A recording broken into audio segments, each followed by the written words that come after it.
solemnly swear that the testimony you're about to give in this hour hearing shall be the truth, the whole truth, and nothing but the truth to help you God? I do. Thank you. You may have a seat. Just pull yourself up to that mic. Thank you. May I? Yes, please. Good afternoon, sir. Afternoon. In a nice loud voice, if you could please state your name and spell your first and last name for the record. Sure. My name is Detective Lieutenant Michael Bonasoro. Last is spelled Bonasoro. How are you employed? I work for the Mass State Police. And what is your current assignment? I work for the Firearms Identification Section. How long have you worked for the Massachusetts State Police generally? Almost 20 years.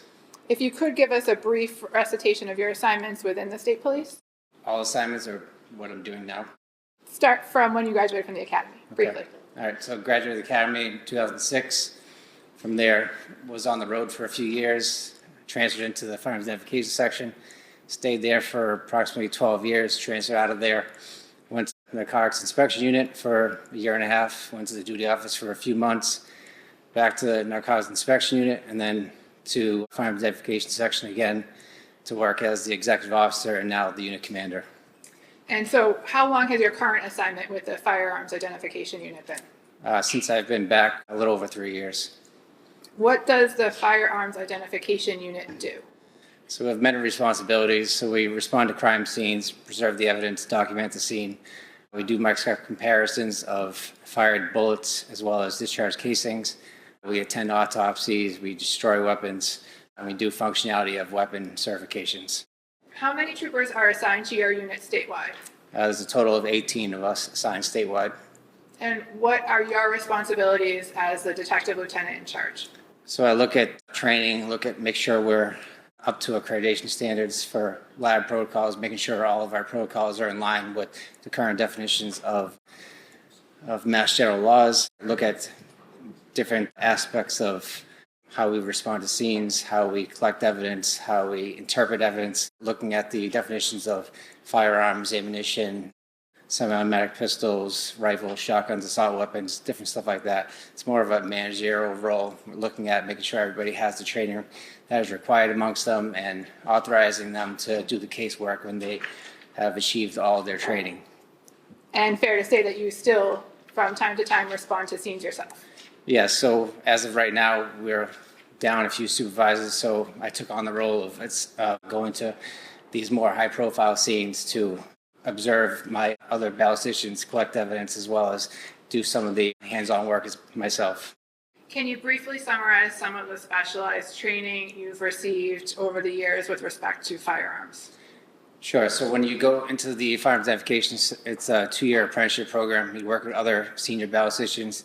You're looking at casework, seeing how to do the casework, making sure it aligns with the protocols that we have documented. You're doing test fires of weapons, numerous weapons, analyzing ammunition, magazines. You go into armorers courses, you go into different conferences to look at the field of tool marks and seeing how these tools are making these markings and how they're transferring over to these discharge casings and projectiles. So it's an ongoing process of different trainings. It's training from other examiners, see what they've discovered in the field and making sure you're up to date with all the standards.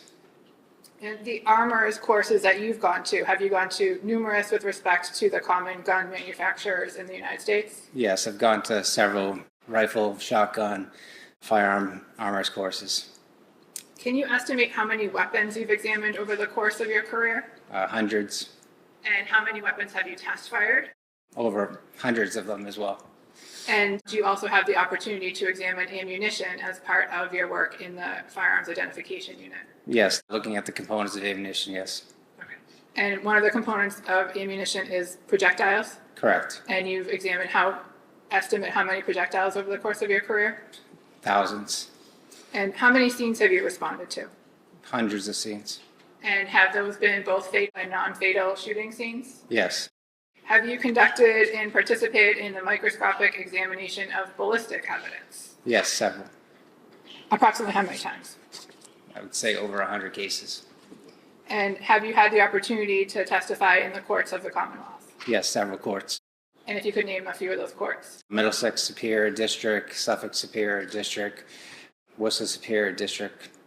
And today you're in Essex? Yes. Okay. Before I ask you specific questions about the case, I just want to ask you some general questions about how firearms work and how ammunition works.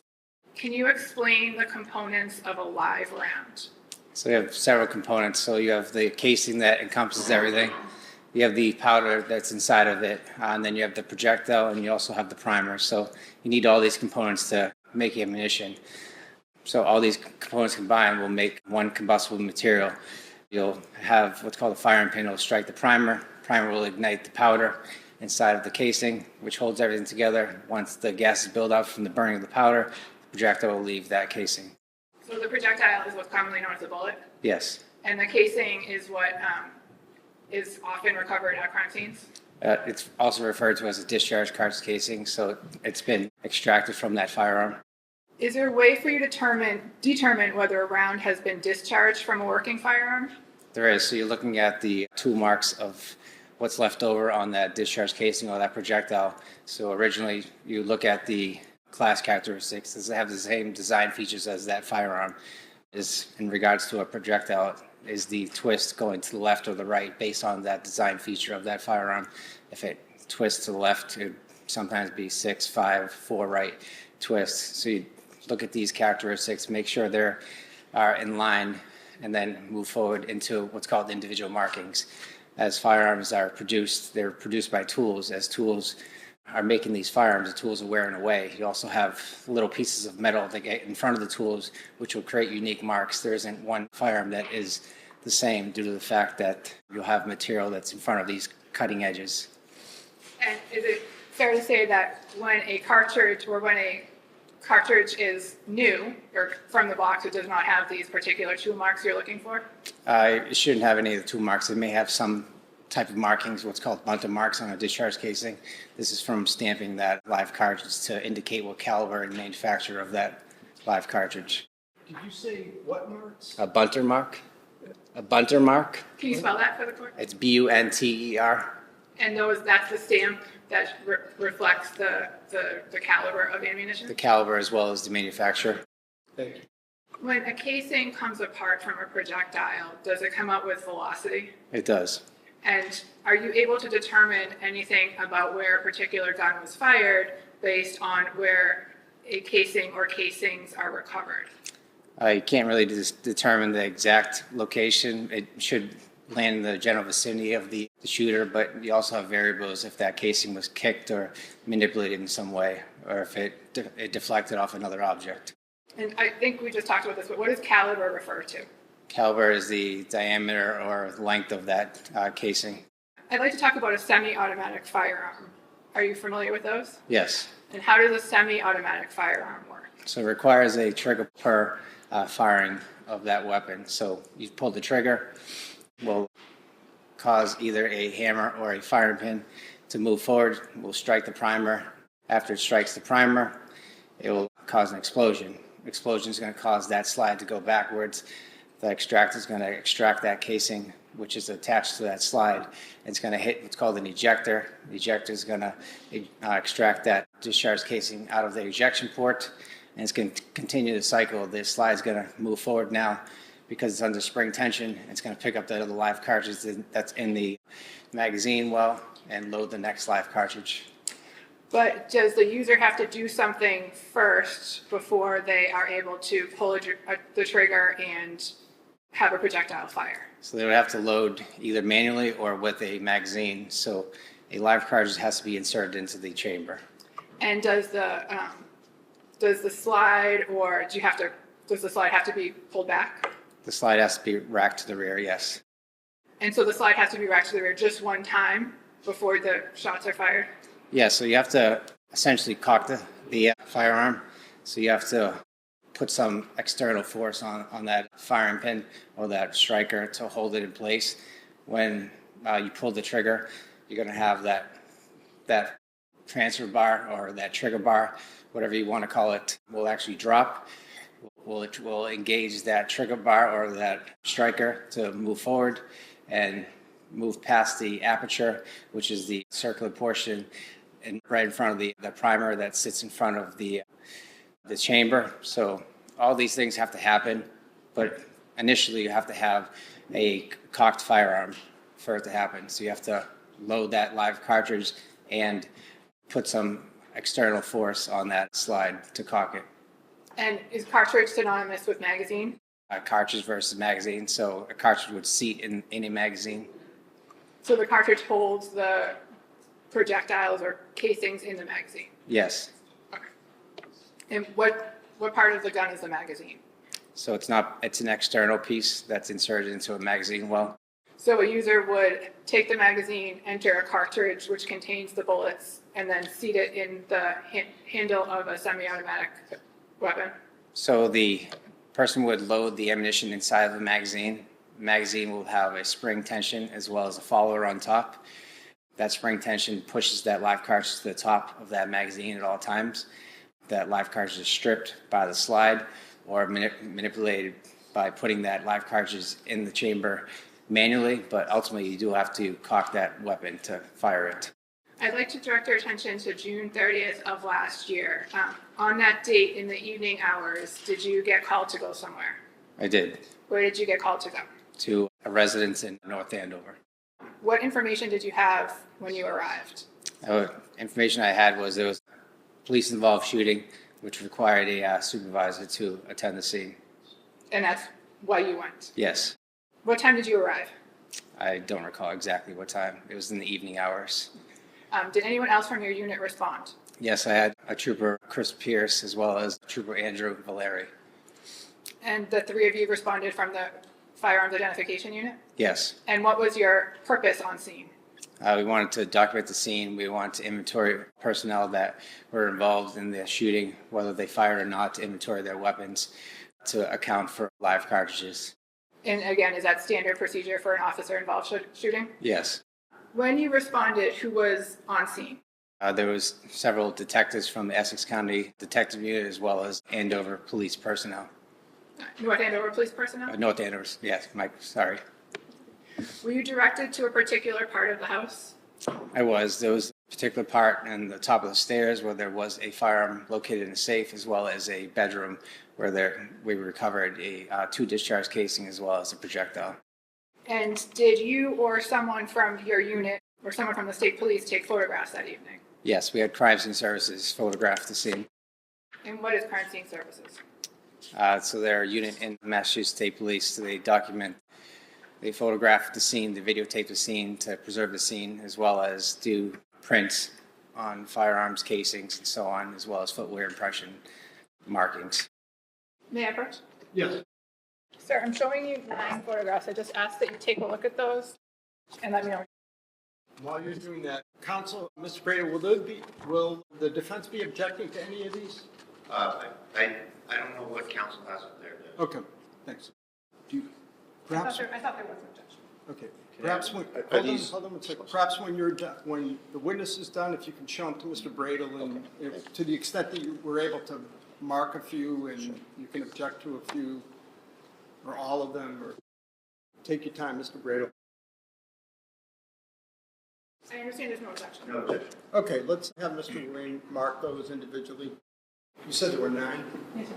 Exhibit 81, Exhibit 82, so marked. Exhibit 83, so marked. 84, Exhibit 85, so marked. 86, so marked. 87, so marked. 88, so marked. 89, so marked. Thank you. May I publish them, Your Honor? Yes, please. Sir, I'm showing you first what's been marked as 81. Do you recognize that picture? The picture dictates plaque number 3. I believe there was a discharged casing around that vicinity. Plaque number 3. Sir, what number was that again? 81. 81, thank you. Is Exhibit 82 a different angle of that same, you were trying to photograph that same discharge cartridge casing? It is. Showing you Exhibit 83. What does picture 83 show? Discharged cartridge casing with the close-up appearance. Has it been moved? I believe it has been moved. And why was it moved? Where it was located, it was kind of in a confined space in the corner of the room. Showing you Exhibit 84. Do you recognize Exhibit 84? Yes, it's where a spent projectile was recovered right above the air conditioning unit inside the curtains. Exhibit 86. I'm sorry, can you just give me more? Do you need the picture? Yeah, do you mind putting that back? Thank you. What does picture 80, exhibit 86 show? It's a close-up picture of placard number 4 of that spent projectile that was recovered in the curtains. And showing you exhibit 87. What does exhibit 87 show? The projectile from placard number 4 that was moved for a photograph. So it's taken from the air conditioning unit and moved for this photograph? Taken from the curtain and moved on, I believe, the bed, taken a photo of it. Showing you exhibit 89. What does exhibit 89 show? It's where a projectile possibly struck. We looked at the air conditioner inside and to the rear of it. They had a hole consistent with a strike on the outside of that air conditioner. Can't determine exactly, but it appeared to be a projectile strike, and there was another hole on the exterior or the back end of that air conditioner as well. And is that what exhibit 88 shows? Yes, And did you ever find a projectile associated with this air conditioner, the one that struck the air conditioner? I did not. That last photo, that one there, is that 85? I'm sorry, 88? Thank you. Detective Lieutenant next showing you exhibit 76. Do you recognize what's depicted in exhibit 76? It appears to be another discharged car's casing by placard number 1. And is exhibit 77 a close-up of that discharged cartridge casing? It is. And what did you do with the discharged cartridge casings and that projectile that you recovered from the scene that night? So all pieces of evidence were documented, where they were located by placard number, the time of location, who recovered that evidence, and any particular features of that discharge casings, that the head stamps or bunch of marks. So you collected the evidence and documented it, fair to Yes. say? And is it, in summary, fair to say that you recovered 2 discharged cartridge casing and 1 spent projectile? Correct. Sorry, I was distracted. Can you ask that question again? Sure. In summary, is it fair to say that you recovered 2 discharged cartridge casings and 1 spent projectile that night? That's correct. Thank you. Did you continue your search of that bedroom? I did. And what else did you recover from that bedroom? I don't believe there was anything else from the bedroom other than the 2 discharge casings and the projectile. May I approach, Your Honor? Yes. Let's, we'll take a 5-minute recess. All rise. We're still in a 5-minute recess. Please don't exit the floor. Court is in session, please be seated. Your Honor, we're back on record on the Kelsey Fitzsimmons matter. All counsel and the defendant are present. Okay, you may continue, counsel. Detective Lieutenant, is it true that you took possession of a number of firearms the night of June 30th, 2025? I did. And whose firearms did you collect? There was 2 North Andover police officers' firearms and another firearm that was recovered at the top of the stairs at the residence. And the 2 North Andover police officers, was that Tim Houston and Patrick Noonan? Yes, And did you also inspect Lieutenant Daly's firearm on scene? I did. And what did you determine with respect to Lieutenant Daly's firearm? He had Well, I'm sorry. This almost only happens in Lawrence. But the window's open over here, which is what we need for, because of our HVAC, but I'm having trouble hearing. Do you mind closing that? Right. Sorry, and you're going to have to repeat those last question and answer. I didn't. Thank you. Okay. Can you repeat that? I think so. Sir, what was your finding with respect to Lieutenant Daly's firearm? he had 1 magazine, so he was fully loaded. There wasn't any unaccounted for rounds of ammunition. Okay. Wait, I'm confused because I thought you took Officer Houston and Officer Noonan is what I wrote down, but is that? Fair to say you took Officer Houston's firearm and Officer Noonan's firearm. Correct. And did you take Lieutenant Daly's firearm? I did not. Did you just examine the number of bullets in his magazine? Yes. Well, she's leading because the judge was distracted by the outside noise. So, and I'll allow you to do so as well, Mr. Brady. That's fine. So overruled. All right, so now I understand. Thank you. And sir, I'm next going to ask you if you recognize what's shown in Exhibit 10. Yes, that is the firearm at the top of the stairs, as well as a magazine with numerous live cartridges in it, as well as one loose live cartridge. Is this the loose live cartridge here? It is. I'd like to ask you about your major findings in this case.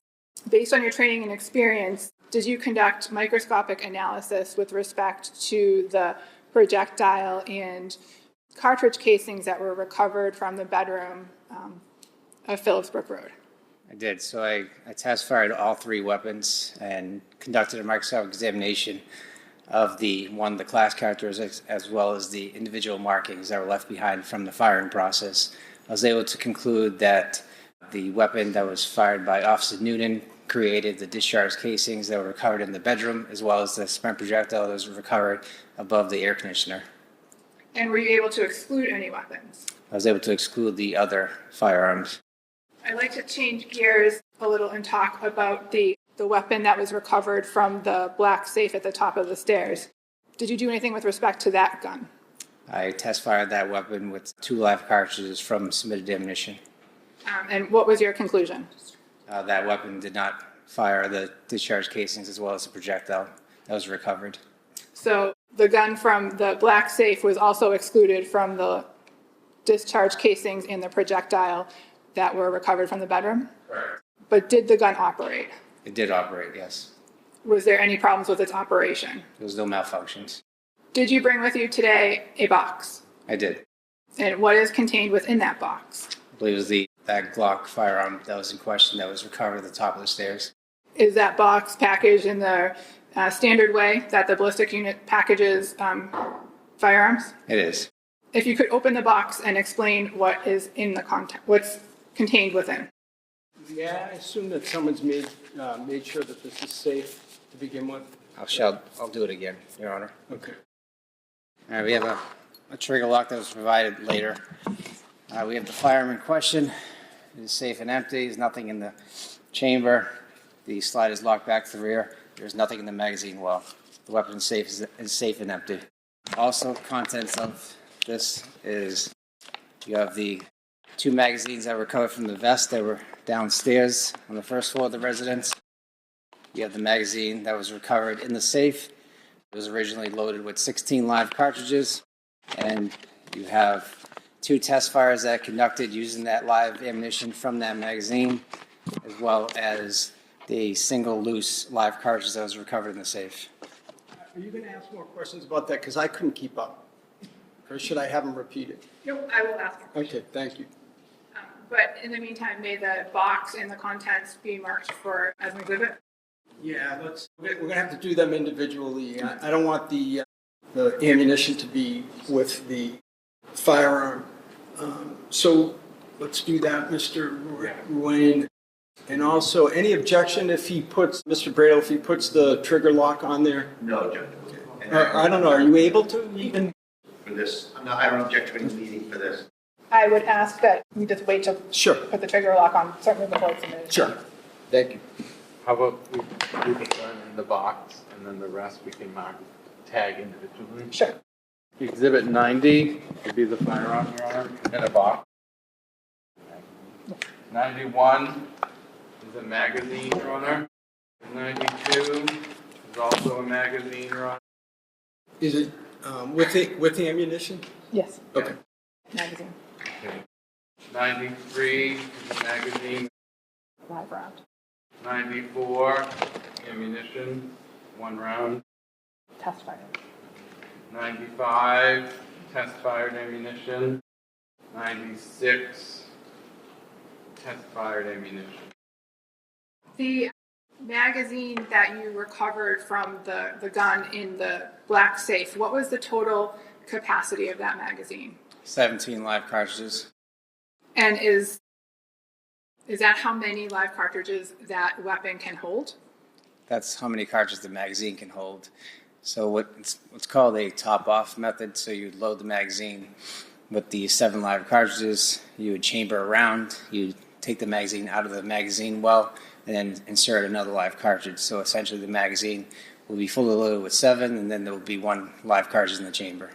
So you said 7, not 17. Oh, my apologies. No, I'm asking, that's a question. You mean 7, right? Not 17? The magazine is 17 live cartridges capacity. 17 17. is the capacity. Okay. 17 is the capacity for the magazine that was recovered from the black box. Correct. And so when you add an extra round, what's the capacity for the weapon itself? So we'd call it 17 plus 1, so essentially 18 live cartridges. So getting back to that, in that black box, in this, I'm showing you Exhibit 80. Exhibit 80 is the gun, the magazine, and the single live projectile that is contained within the box in front of you. Is that correct? Yes. Okay. And when you examined this firearm, how many bullets were in the magazine? There were 16 live cartridges in the magazine. And how many live projectiles were in the safe? There was 1 loose round live cartridge in the safe. And that is reflected in the 1 loose round cartridge that's in Exhibit 94, is that correct? Correct.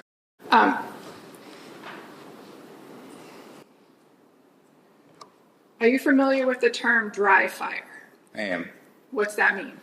So you are cycling the weapon without a live cartridge in the chamber. So all the same steps are going to happen. You're going to cock that weapon. It's going to have that trigger bar or that striker be sent to the rear. It's going to be held in tension by that trigger bar. When you depress the trigger, it's going to create that trigger bar to drop. The firing pin is going to move forward through the aperture and potentially strike any live cartridge that's in the chamber. And what happens if there's not a live cartridge in the chamber? So you'll hear an audible click. With the court's permission, may Detective Lieutenant demonstrate? Any objection? No. Demonstrate with. A dry fire with no projectile in the weapon at all, no projectile particularly in the chamber. Yes. So if you could stand up and demonstrate. All right. Again, there's nothing in the magazine well, nothing in the chamber currently. So the weapon currently is cocked. You'd move the slide forward, it's still in the cocked position. You still have that trigger bar, it's moved backwards. And then when you pull the trigger, you'll hear an audible click because it's releasing that striker. That striker is going to move forward and hit where the aperture where the firing pin would protrude. So you'll hear the click. And then in order to reset it, so right now you have a dead trigger, it's not going to do anything. Again, pull the trigger, audible click. And that's what you'll hear. If you have nothing, if it's halfway, you'll have a click as well. So if it's not all the way chambered, it'll click as well. So what we call it is out of battery. So the weapon is locked to the rear. You'll have the slide forward. Now the weapon is battery. So you have an enclosed live cartridge. There's nowhere for that live cartridge to go when it's fired, but out the barrel. And I'm sorry, the term that you used, batteried? It's out of, so once the live cartridge is loaded, that weapon is now in battery. So you have the breech that is right behind that live cartridge. So when you fire that weapon, an explosion is going to happen. So you're going to have the firing pin is going to hit that primer. Primer is going to ignite the powder. Powder is going to build up gases. Projectiles are going to go down simultaneously. You're going to have an explosion, which is going to cause that slide to go backwards. The extractor is in contact with that live cartridge. It's going to rip that discharge casing out. It's going to hit an ejector, which is pretty much a metal rod, and it's going to eject out this ejection port, which is right here. There's an ejector right in there. An extractor is like a little claw that's attached to that rim of that live cartridge or that discharge cartridge after firing and pulling it right out. All one function, and then that slide is going to go forward and load the next live cartridge. Thank you. So based on your training and experience, would you hear that click if there was a loaded magazine in the weapon but no bullet in the chamber? Yes. And based on your training and experience, what would happen if the gun was cocked and there was bullets in the magazine and you pull the trigger? If there wasn't any live cartridges in the chamber, nothing would go. You'd hear a click, but nothing would go off. And then how would you get a bullet to go into the chamber? You'd have to physically, manually load that bullet or push that slide forward to load that live cartridge from the magazine. May I have a moment, Your Honor? Yeah. Thank you. No further questions. Hello, sir. Afternoon. Lieutenant Detective Bonasoro, do I have that right? Detective Lieutenant Bonasoro. Bonasoro, nice to meet you. We have never spoken before, correct? Correct. So, what's a head stamp on a cartridge? It's the indicator that tells you the caliber and the manufacturer. Was that something that you took note of for all the cartridges in this case? Yes. And and you can look at any of your reports if you like, or anything you need to look at. You can just let me know. Or you can just go right ahead and do it. Do you have your reports with you? I don't have them with me, no. Okay. And let me know and I can show you. In this case, relative to the spent projectiles that you recovered and the loose round you recovered, did you check the head stamps of those? All head stamps were recorded on all evidence, yes. And they're on your ballistics worksheets, right? Yes. And if you need to look, just let me know. All the head stamps for all these cartridges were the same, right? I believe so. It was Hornady 9mm. Yes. Okay. And so, just out of an abundance of caution, I don't want you to believe so. I want you to look and just tell me. Is that all right? Yes, that's I'm pretty sure I'm giving you everything. And if I don't, just let me know. And I have 3 ballistics worksheets here. May I approach you on? Yeah. I'm going to show you those. Take a look. Take all the time. And then, just so I'm clear, Mr. Bradle, the question is whether all the ammunition recovered had the same head stamp? Yes. Okay, Correct. thank Your you. Honor. So, with respect to, actually, I should qualify that a little more, Your Honor. Sure. The question was, the 2 spent projectiles and the loose round, do they all have the same head stamp? the 2 discharge casing as well as loose live cartridges all have the same Hornady head stamp. And I apologize, and you just corrected me. I said spent projectiles. That's wrong, isn't it? Correct. So I should rephrase that, Your Honor. The 1 live round, live cartridge, and the 2 shell casings all had the same head stamp. Correct? Thank you. And I said that right that time, right? Yes. All right, thank you. I'm just going to retrieve those from you. As a state police detective, you go to various towns and you investigate ballistics evidence, ballistics issues at various calls, right? Yes. And oftentimes you get there kind of well after the fact of the incident, right? Correct. And in this case, I know you don't exactly remember the times, but let's break it down a little bit. How long did it take you to get to the scene, if you recall? Probably over an hour to get there. I was traveling from Maynard. Okay, so Maynard to North Andover, and was it dark out when you got there, if you can recall? I don't recall exactly what time I got there. Okay.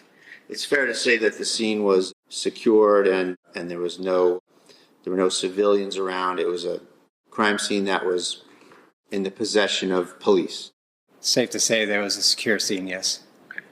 And you saw colleagues from the state police that are assigned to the state Essex Detective Unit, right? Correct. And you also saw some North Andover police officers as well, correct? Yes. And it's fair to say that the North Andover police officers were having free reign over that scene when you were there? I wouldn't call it free reign. Well, nobody was keeping them out of there, right? I believe they had a log of who was going in and out, but it's not my responsibility to keep track of who's in the scene. Certainly not.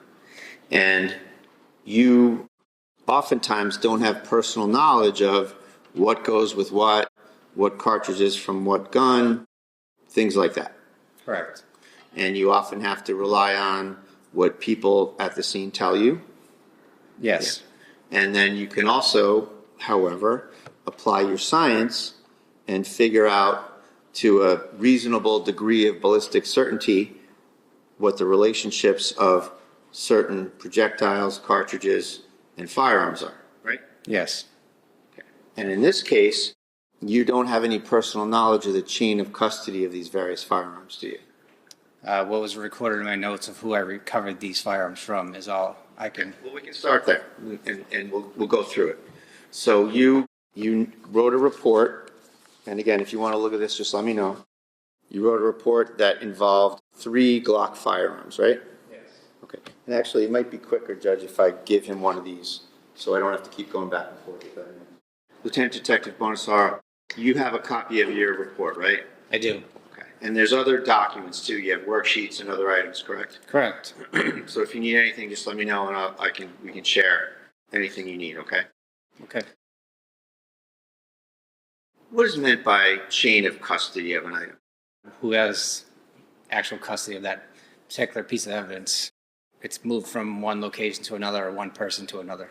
So as a piece of evidence kind of goes through the investigative process, sometimes it can be important to make sure you know who had it, where did it go, as it goes through, right? Correct. And in this case, it's fair to say that you don't have personal knowledge of a lot of the chain of custody here. I have personal knowledge of who I received the firearms from. Right, okay. And we'll go through that. And I'm not questioning, in terms of chain of custody, you and the state police going forward from when you left the crime scene. I want to ask you some questions about chain of custody at the scene, okay? Who did you get? And again, you can refer to your report here. Item 1-1 is a Glock 47, and we'll just use the last 3 numbers of the serial number, 269. Who did you get that from? What was the item number again? 1-1, Your Honor. Thank you. Yep. And the last 3 digits of the serial number are 269. Thank you. And so that gun, and again, you can look on your papers, anything you want. Do you know who you got that from? If I could see my notes, the worksheet Sure. notes Yep. from the crime scene. Sure. Yep. So, see if I got this right. These would be the notes, right? And this is just another copy of that report. Yes. So 1-1, take all the time you need. Who did you get that from? It was received from Detective Lieutenant Michael Davis. Okay, and who's he? He works for North Andover. All right. And do you know whose gun that is identified to from the incident? Based on the serial number, I was told it was Officer Noonan's weapon. Okay. And are there some notes in that packet you have there from you that indicate that Chief Gray had that gun for a while? Yes. And what are the indications that, how did Chief Gray come to get Noonan's gun? I was told that he had custody of the weapon and he unloaded the weapon at some point and he put the live cartridge that was in the chamber back into the magazine. Okay, so Chief Gray is manipulating Noonan's firearm. And I mean the word manipulating in the physical sense. Yes, this is what I was told. Okay. And then it goes to who? Lieutenant Reardon, was it? Detective Lieutenant Michael Davis. Davis, sorry. And then Davis gives it to you? Yes. And that's just what you have documented, right? You don't have any knowledge of any other people having it, right? Correct. Presumably Noonan had it since it was his firearm at some point. Presumably. And, all right, so that's 1-1. And item 1-2 is a box magazine from item 1-1, correct? Yes. And it's got 16 cartridges in it, and the capacity is 17, right? Yes. And so you say right in your report, from item 1-1. So it's the magazine from Noonan's gun, right? Yes. Okay.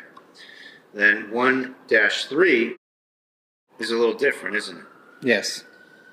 You write there, one removable box magazine from, but then you didn't fill in who it's from, right?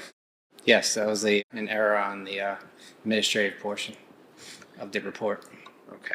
And just so we're clear, this is your report. Correct. Yes. Okay. So it was never noted where the 1-3 is from, correct? In terms of the gun. It was noted that it was received from Officer Michael Logan, Right. 1-3. So he's the chain of custody guy, but unlike 1-1 and 1-2, where you match them up, that the magazine is from 1-1, here it doesn't say where that magazine is from, right? Well, these were recovered at a later time. I was initially given the firearm with the magazine, and then later on, these additional magazines that were recovered from, I believe, either the duty belt or vest carrier, whatever the officer had. Okay. And you know, I'm just asking you about what it says. I'm not trying to suggest there's fault, and I just want to go through it with you in terms of what's identified and what's known to be from somewhere and what's not. Okay? So I'm not trying to find fault. I just want to factually have us go through the report. So we don't know where 1-3, the box magazine, is from, what device it's from, right? I was told it was from either the vest carrier or the duty belt of Officer Noonan. Okay. But that's not in the report, is it? It is not. And then same with 1-4, one removable box style magazine from, and then from is not identified, right? Correct. Okay. And that's the same thing. You got a magazine, and that's from Officer Logan as well. The chain of custody reference is from Logan, right? Yes. Okay. And again, it's not identified in the document where it comes from. Yes? Correct. Correct. Then 1-5 is another Glock 47. So it's just to cut to the chase. All three guns you have are Glock 47s, right? Yes. Okay. And that's a semi-automatic firearm that was, to your understanding, issued to the North Andover Police. Yes. And each one obviously has its own serial number. Correct. But otherwise they look the same. Yes. Going to 1-7, you have two removable box style magazines that you received. And the chain of custody guy is Michael Logan, but it doesn't say what firearm they were in the vicinity of or near, correct? So as I entered the evidence, it was associated with the firearm. So as I went to the next firearm, whatever is below that firearm is associated with that firearm. So all evidence below it will be associated with the firearm until I mention another firearm. Okay, so that's your procedure, right? Yes. Well, it's fair to say, though, that sometimes you do say what it's from and sometimes you omit it, right? Yes. And that's by mistake, right? Yes. And then you have 1-9, which is another Glock 47. Last three serial number is 315, right? Correct. And that is associated with who? Is Officer Kelsey Officer Fitzsimmons? Fitzsimmons? Yes. And then you have a box magazine 1-10, right? Correct. And you do write from that item in this particular instance, from 1-9, from Ms. Fitzsimmons' firearm, right? Yes. And then you do two removable box style magazines from a vest carrier on the first floor. Yes. And it's fair to say that after item 1.8 from Michael Logan, that's the last reference to the chain of custody person you received items from, right? Correct. So from 1-9 to 115, you don't reference who you got the items from, right? Well, I physically recovered that evidence. Okay, so you had it Yes. from the scene, like from the floor or the bed or wherever? Correct. Okay, so these are things that you recovered. Yes. Okay. Then we get to some discharged cartridges and a live cartridge, 1-12, 13, and 14, right? Correct. And they're all, as we went over, they're all head stamped the same, right? Yes. And then you have 115, the last item, is a spent projectile. So like a bullet, a spent bullet from above the air conditioner. Correct. And you recovered that yourself. Yes. Okay.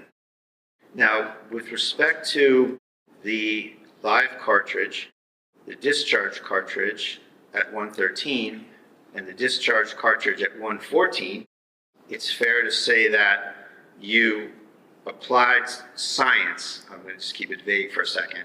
That you applied some science to the two discharge cartridge casings, right? I was looking for agreement of individual markings. Yes. Right. So you used some science. Yes. Just to start real basic here. And you were able to identify those two discharge casings to item 1-1, right? Correct. And 1-1, you know to be Noonan's Glock, right? Yes. Now, it's fair to say that with respect to the live round recovered from the hallway safe, it's fair to say that you didn't apply any science to that item, correct? Correct. So there's no science, unlike the other two, unlike the discharge casing in 114, the discharge casing in 113, unlike those, The live cartridge, there's no scientific basis for you to say what gun that came from, right? Correct. And it's fair to say that there were, and again, I'm not trying to find fault. Nobody asked you to apply any science to that item, right? Correct. So there were some various scientific methods that you could use to determine where that came from, right? There would be some markings if it was actually cycled through that weapon. Right. One step ahead of me. That's my next question. If that was cycled through a weapon, you would have what? Breech face markings? No, you would have what's called extractor markings, possibly ejector markings, as well as you may have magazine marks. Okay. And just to kind of bottom line it, that means that if someone had, if that cartridge was in the chamber of Ms. Fitzsimmons' weapon, and it was made safe by cycling it out, right? Correct. Breech face markings or ejector markings or extractor markings would be deposited on that cartridge, right? Possibly, but not breech face. Breech face markings is part of the firing process. Okay, so what processes were available to figure that out? So you could have the extractor mark, which is holding that live cartridge in place. You'd have a magazine mark that came from the magazine, if it was loaded in the magazine, and you'd have possibly an ejector mark. But a lot of times these cycling marks don't show up due to the fact that there isn't an explosion that happened. So it's not an exact way of looking at these markings. So you're looking at a piece of ammunition that could have been cycled, but there's no definitive markings there to determine that unless there was some type of defect or whatnot. And to figure that out, you got to look at it. Correct. And that didn't happen here, right? Correct. Nothing further. Okay. Read it back? Okay. All right, you may step down, thank you. And Commonwealth, you can call your next witness.